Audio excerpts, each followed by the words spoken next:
After visiting Dubrovnik and Lastovo, we sailed towards one of the most interesting islands in the Adriatic, the island of Korcula.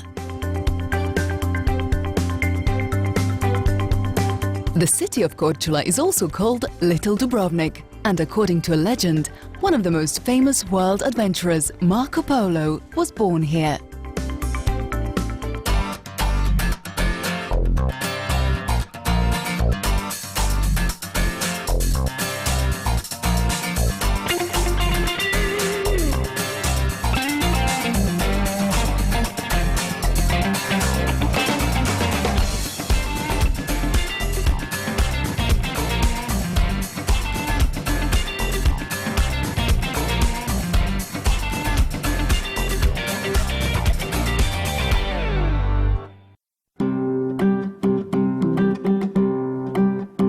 If there ever was an island in the Adriatic that we could single out as the most aromatic, real food and wine lovers' paradise, then we would be sure to mention the island of Korcula.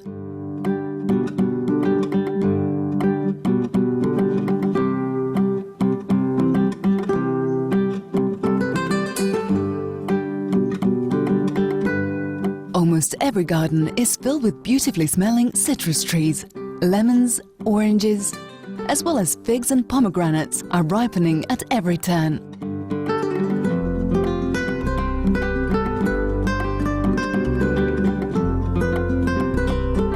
Korcula town was first mentioned in 10th century.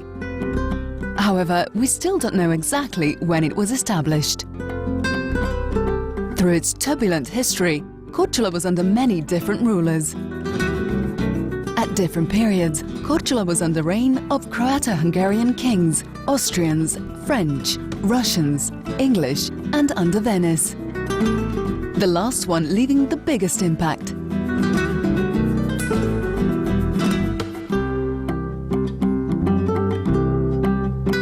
Symbols with motifs of winged lions can be spotted at every step.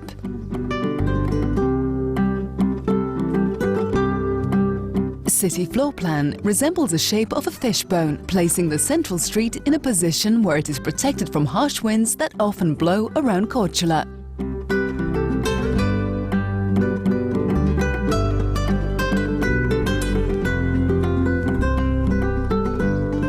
Old Town was once fully surrounded with a high defensive wall, bolstered with towers.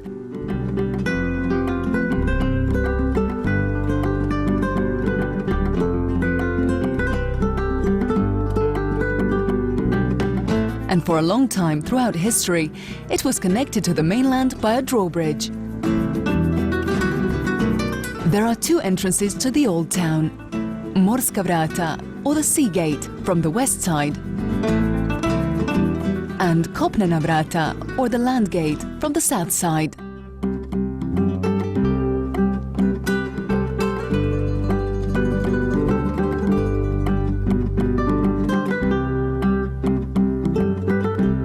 The most significant building in Korcula, St. Mark's Cathedral, is situated at the central square. It was built between 13th and 16th century by some of the most prominent builders from Korcula and Dubrovnik.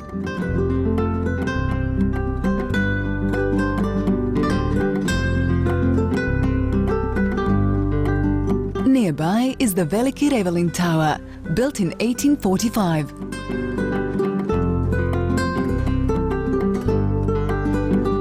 It used to have an arsenal right beside it.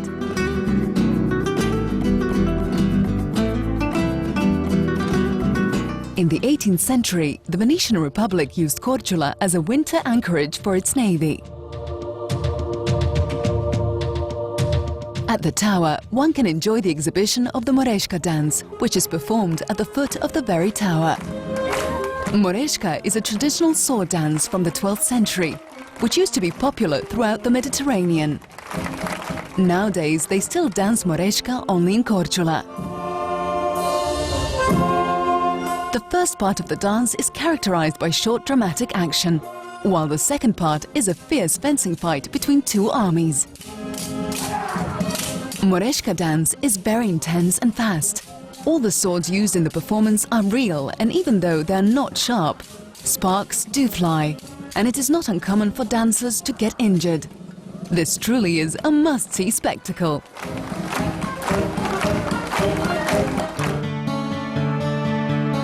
At the center of the old town, north of St. Mark's Church, is a house that used to belong to the Polo family. It is believed that this very house is the birthplace of the famous adventurer and explorer Marco Polo. In 13th century, he traveled with his father and his uncle to see Kublai Khan in Mongolia. He became his confidant and remained in his service for 17 years. After returning to Venice, he put all of the amazing wonders he witnessed on his travels in a book, Il Milione. Inspired by his stories, many thousand explorers set off to the wide world of the unknown to experience some adventure they read about in his book. The most famous one to follow that vision of a great journey was Christopher Columbus.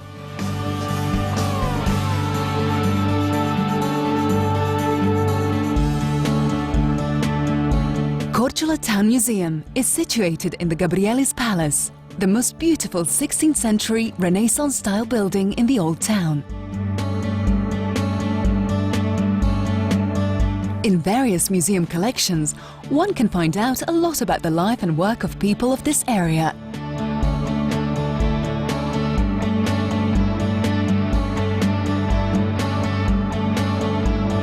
The antique kitchen in the attic is not placed there at random or by chance, but for the purpose of keeping kitchen smells away from the rest of the house and also to reduce the risk of fire. Kitchens always used to be positioned in the attic, and most of the social life took place in gatherings on balconies and terraces.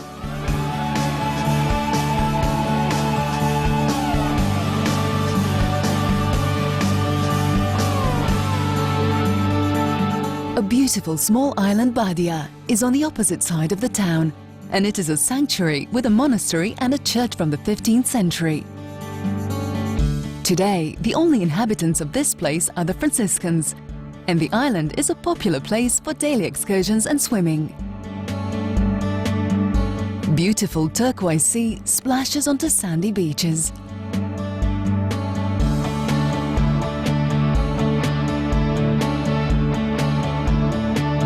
A word of warning for yachtsmen with boats with large drafts to take special care and make sure they check navigation charts and depth, since in some places the sea bottom is very shallow.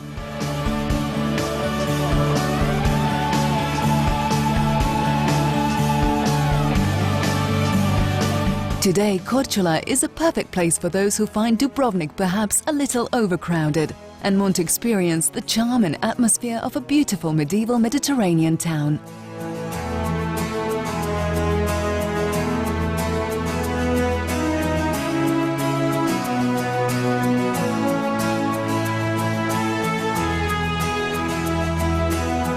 In fact, Korcula is often called Little Dubrovnik, and for this reason, many yachtsmen choose it as their unmissable destination. Apart from yachtsmen, Korcula is exceptionally attractive for cruise ships.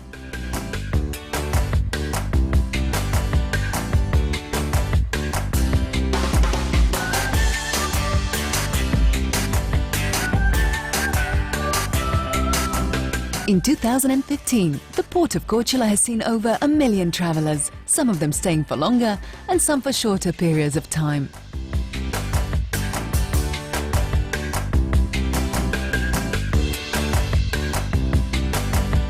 Korcula is well known and respected for rich gastronomy and excellent restaurants, where you can try out and taste numerous seafood specialties.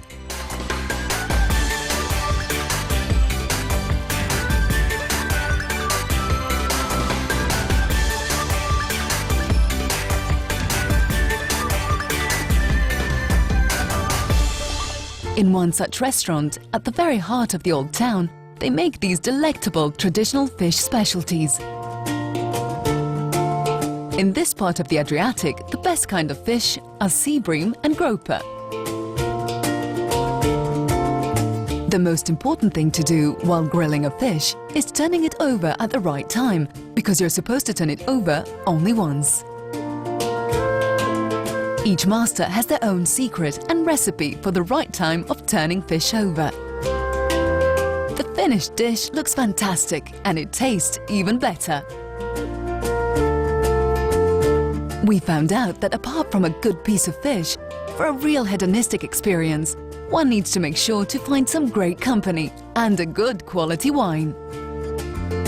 Korcula is famous for its wines, especially the Grk and Poship kind, which are indigenous sorts on the island.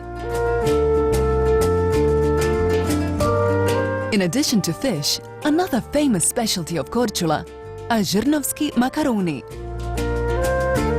The dough is made entirely without eggs, but only with warm water and flour. Traditionally, it was made by women in village Zhrnovo next to Korcula, hence their name. They're usually served with various sauces, and the best combination is the one with shrimp, arugula and tomato sauce.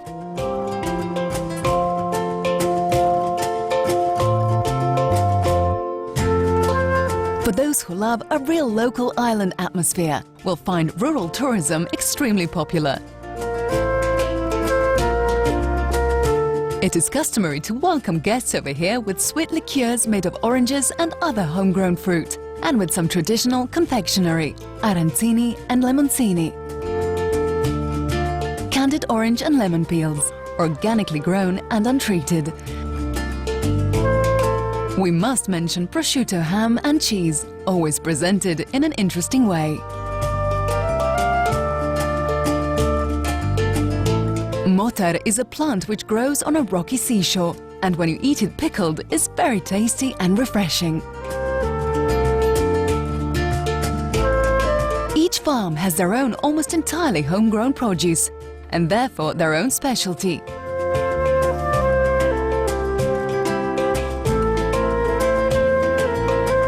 At this household, we tried the traditional dish of lamb, cooked under peka.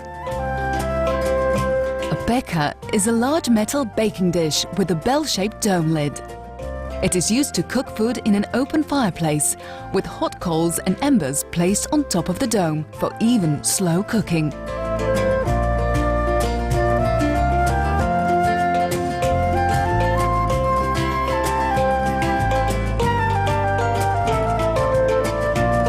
Carefully selected pieces of meat, potatoes, other vegetables and spices are placed in the dish and left to cook in their own aromatic juices. This is one of the healthiest ways of preparing food, which is why Mediterranean cuisine is thought to be one of the healthiest in the world.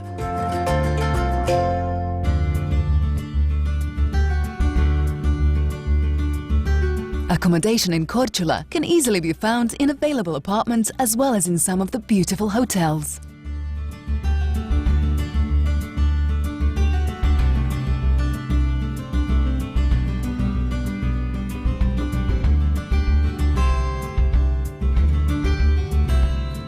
Korcula de la Ville is the oldest hotel built back in 1912.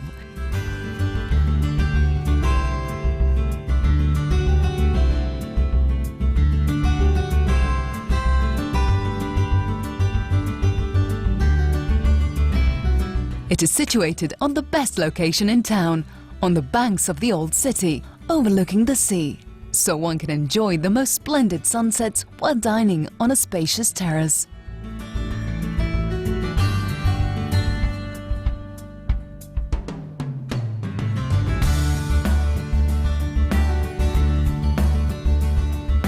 The hotel was completely renovated in 2015, when its 20 rooms were decorated in a refined rustic style, welcoming guests who wish to experience old-fashioned elegance in a modern setting.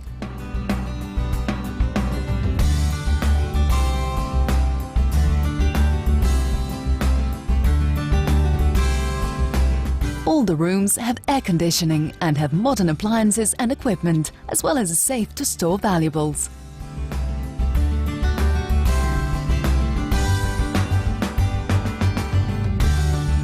Enjoy the terrace of the famous hotel cafe, sipping coffee and watching the sea and the boats rocking in the harbour.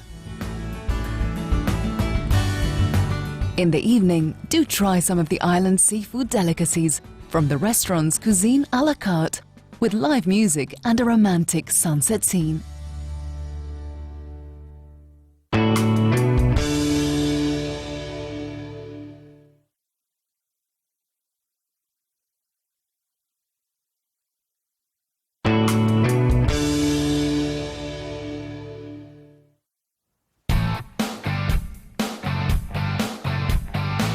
On days when the weather forecast is strong maestral, like today, the marina in Korcula is a very busy place.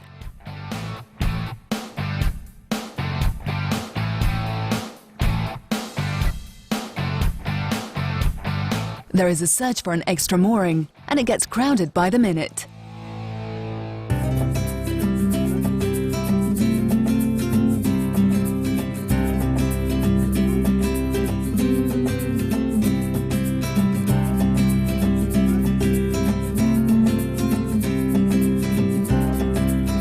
ACI Marina is situated by the very historical centre of the city, within 5 minutes walking distance from the city centre.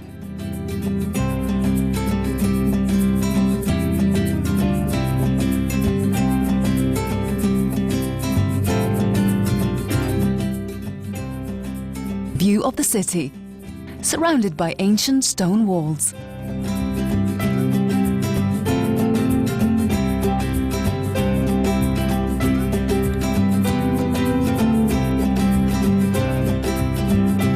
It has 159 berths and 16 boat places on land.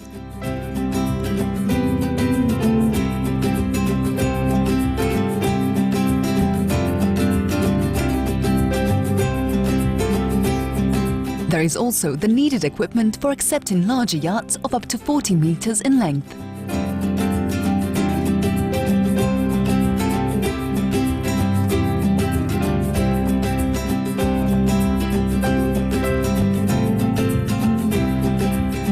Apart from all the standard service it provides, at the marina you can also find other useful things, such as the cash machine, restaurant, coffee bar, mini market, nautical gear shop, a shop with house appliances, gift shop, hairdressers, repair shop, a crane of capacity to lift up to 10 tons, sanitary facilities with a separate section for the disabled, a parking lot, and of course, a Wi-Fi internet access.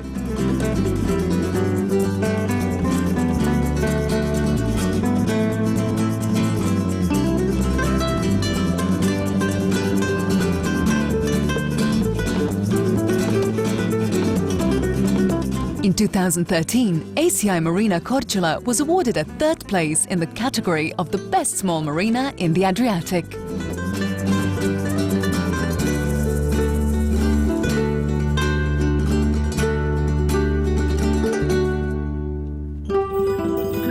After visiting stunningly beautiful Korcula, we set off to the island of Hvar.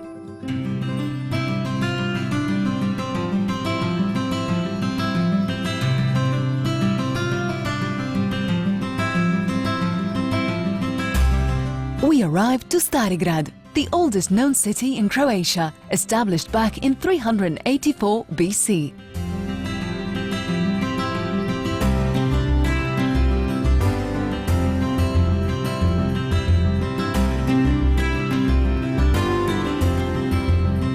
According to some written records, it was founded by settlers from the Greek island Paros, who named it Pharos.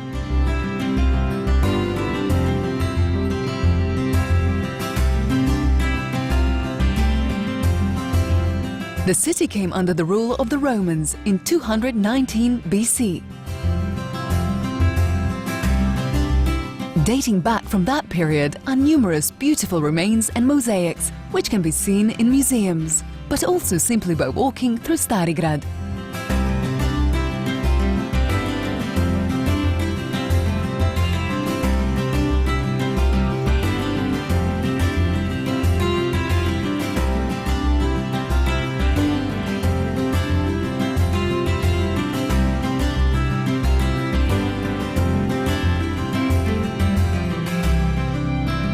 After the arrival of the old Croats back in the 7th century, Stari Grad was the center of the island of Hvar diocese. In 1278, the center was moved to the city of Hvar, which became the administrative center of the island. At the time of the Renaissance, Stari Grad was the summer residency resort of Hvar aristocracy.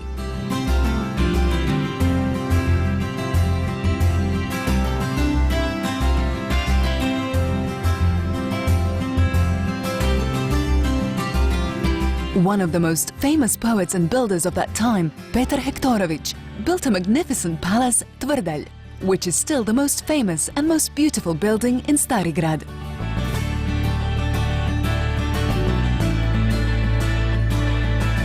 He worked on it and built it his whole long life, and it was as important to him as his literary work.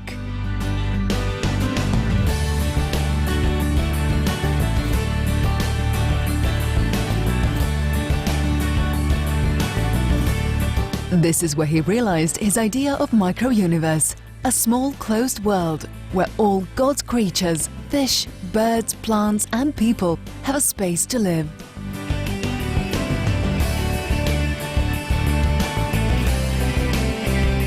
The most notable thing about Tvrdelj is undoubtedly its pond with brackish water, inhabited with mullets.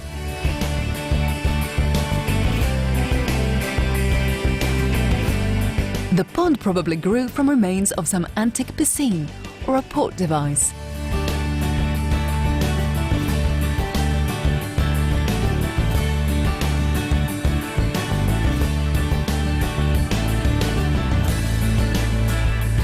Behind the pond, to the south, there is a carefully groomed park.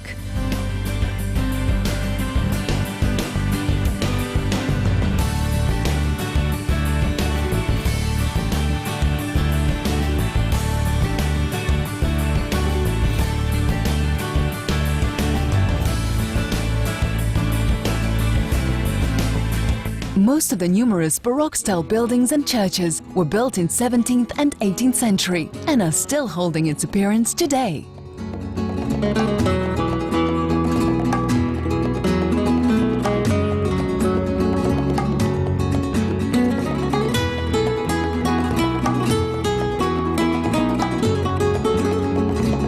In the 19th century, Stari Grad was an important port with a large fleet of sailing ships of its own.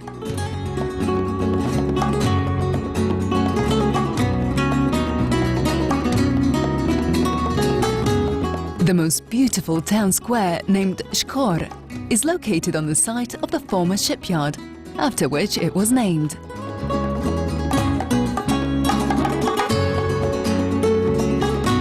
After termination of the shipyard in the late 17th century, the shoal was covered and houses were built right on top of it. During summer, beautifully colored facades make up the main scenery for main cultural events.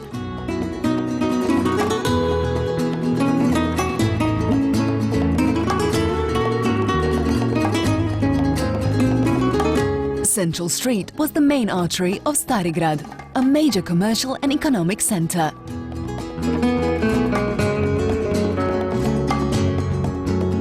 Behind high walls there are many romantic courtyards and beautiful gardens.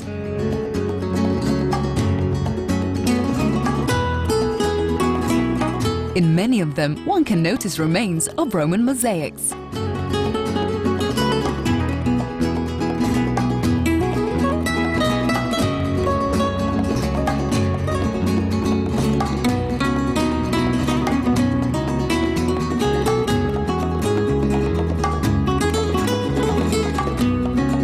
Nowadays, life has moved on to the waterfront, which has become a real lively center, gathering many sailboats and cheerful crowds.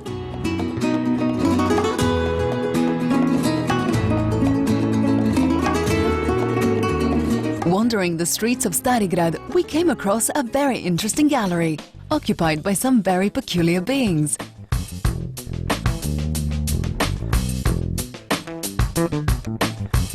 Formed by assembling together objects that one would never expect to assemble.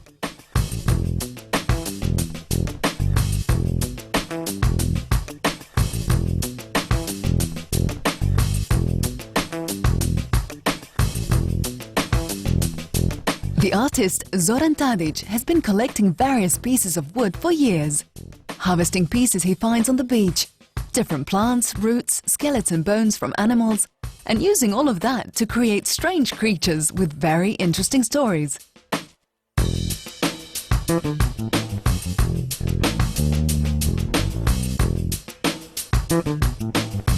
This creature Zoran called Garum. It comes from a distant unknown world, dark and damp. It is very timid and cautious, since a variety of other creatures that prey on it.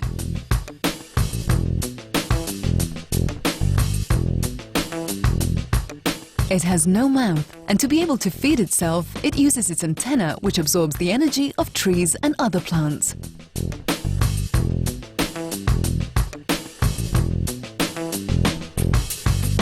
We can identify some parts it's made up of, such as the tunafish tail, goat horns, grapewood, and the body is made of roots and agave cactus. Garum, of course, exists only in his creator's rich imagination, as do all the other creatures in his unique gallery.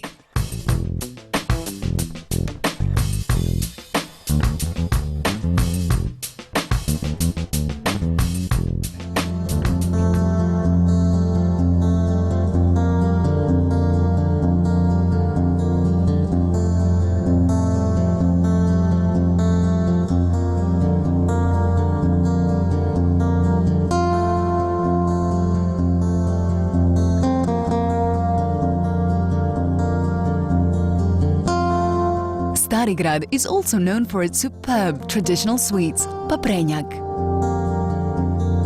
Even though its name in Croatian suggests it is made entirely of black pepper, it is actually made of honey.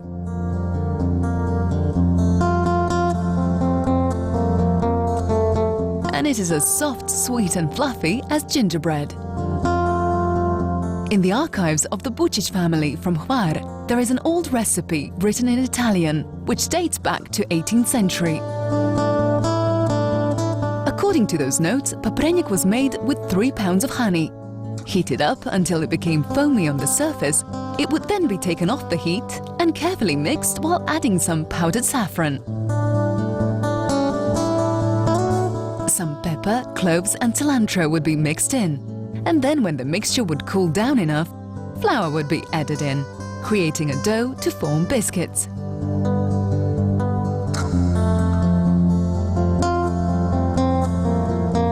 Wives and mothers would make paprenjak for their husbands and sons as they would set off for long journeys at sea, since this is a type of food that can last very long and be perfectly edible.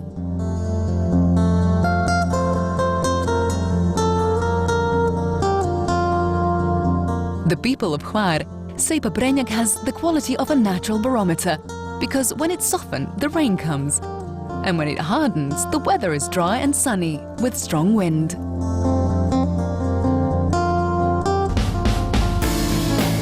Our journey through the island of Hvar is not quite finished yet. We are going to visit a charming small village of Vrboska. Towards the island of Brač, we'll learn about the interesting custom of tugging of mardulja. And we will continue towards Split, the Pearl of Dalmatia.